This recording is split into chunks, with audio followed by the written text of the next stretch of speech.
دا په بلخ پوهنتون کې هغه د لابراتوارونو څانګې دي چې له کلونو راهیسې د فعالیت لویدلې وې.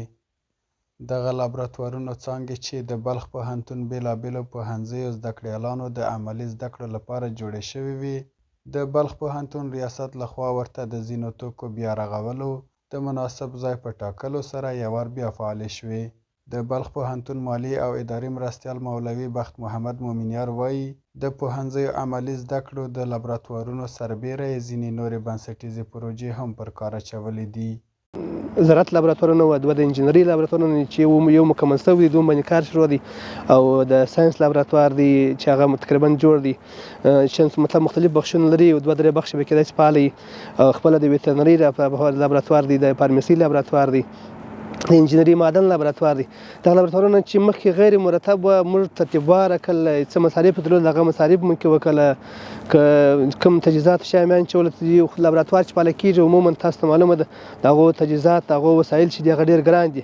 نو موږ چې څه درلودل هغه مو څه خراب و هغه مو جوړ کړله، چې څه جوړول هغه مو پر کار باندې ولګول.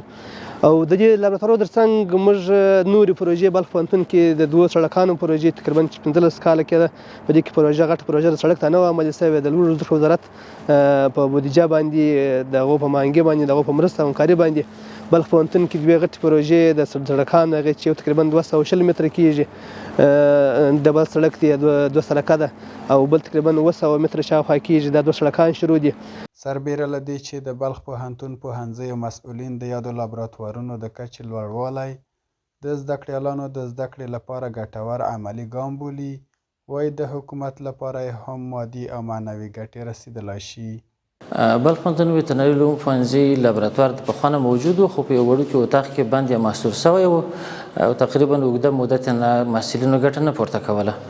نو د اسلامي امارت او د ولسي او اسلامي نظام په راتګ سره په بلخ پوهنتون کې د شته رهبرۍ چې موجوده رهبري ده اوس د ښاغلي مولوي صاحب بخت محمد مومنیار صاحب او د تحقیق معاون په ګډو همکاریو هڅو د لوړو زده کړو وزارت د تحقیق او تالیف ترجمې ریاست په غوښتنه په بلخ پوهنتون ویترنري علومو پوهنځي کې یو ځل بیا ویترنري پوهنځي لابراتوار فعال شو. یو ښه مناسب اتاق تاسې یې ګورئ، دغه ده، له نږدې نه یې مشاهده کوئ. دا چې موږ ته ډېر زیات لوړ وي، حتی په دې باندې مثلا په دې وخت کې چې اوس دلته اول د خو بل چیرې اوس دلته چې انتقال شوی زاړه پوهنتون کې و، دلته چې انتقال شوی ده محصلین هم کولی شي چې ډېر ارزښتمن شیان دغه تجزیه عملي کارونه دې لپاره چې زراعت په عمل استوار ده، دلته زده کړې کوی اوسي او د حقونو خاورې تجزیه کېږي. د دې پر څنګ چې دا مثلا محصلینو ته عملا کار موږ ورښودی شو، دا دولت ته یو عاید هم ده. موږ د حقونو خاورې دلته تجزیه کوو، له نورو ځایونو مثلا ډېر کمې پیسې ترې اخیستل کېږي، او دا د دولت بودجې ته هم ډېره ګټه رسوي. د بلخ پوهنتون زده کړیالانو چې د دوی لپاره د عملي زده کړو زمینه برابره شوې خپل خوښي څرګندوي، او وایي مخکې له دې چې د لابراتوارونو څانګې په پوره توګه فعاله نه وې، دوی یوازې نظري زده کړې کولې. اوس کولی شي چې د نظري زده کړو ترڅنګ عملي زده کړې هم وکړي، او زیاتوي چې دا به 50 سلنه د دوی د ظرفیت په لوړولو کې رول ولري. دغه زده کړیالان له مسؤلینو هیله لري لکه څنګه چې اوس ورته ځینې امکانات برابر شوي، نور هم دې برخې ته پام وکړي ترڅو پرمختللي سیستمونه ورته جوړ کړي. با فراهم شدن تجهیزات و اسباب‌های لابراتوار که قبلا برای کمبود بعضی از تجهیزات وجود داشت، پوهنتون بلخ خلاقاهایی که وجود داشتند انشالله با آمدن امارت اسلامی تجهیزات‌های پیشرفته و اسباب و وسایل‌های لابراتواری مجهز آورده شده است. برای راه حل مشکلات محصلین خیلی مفید واقع شده است، واقع خواهد شد. لکه څنګه چې پوهیږو ساینس ته دوه برخونه جوړ شوی دی، یو چې دی عملي ده، یو تیوریکي ده. مخکې د فعالېدو د دې برخې نه یوازې شاګردانو تیوریکي زده کړې ترلاسه کولې، ولې عملي زده کړې نه وې.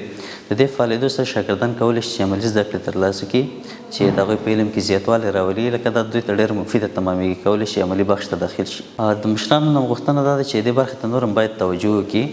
اوس صحیح ده، سیستمونه فعاله شوي دي، باید هغه پرمختللي سیستمونه چې موږ یې نه لرو باید هغه موږ ته جوړ کړي. بلخ پوهنتون د هیواد په کچه یو له لویو پرمختللو معاصرو پوهنتونونو څخه دی چې 14 پوهنځي، کدري روغتون او د 18,000 شاوخوا زده کړیالانو ظرفیت لري. دغه پوهنتون چې په 1466 لمریز کال کې جوړ شوی، لا یې هم د ځینو بنسټیزو کارونو لړۍ روانه ده. زبید خان انځور، د البرز نشراتي څانګه، بلخ پوهنتون.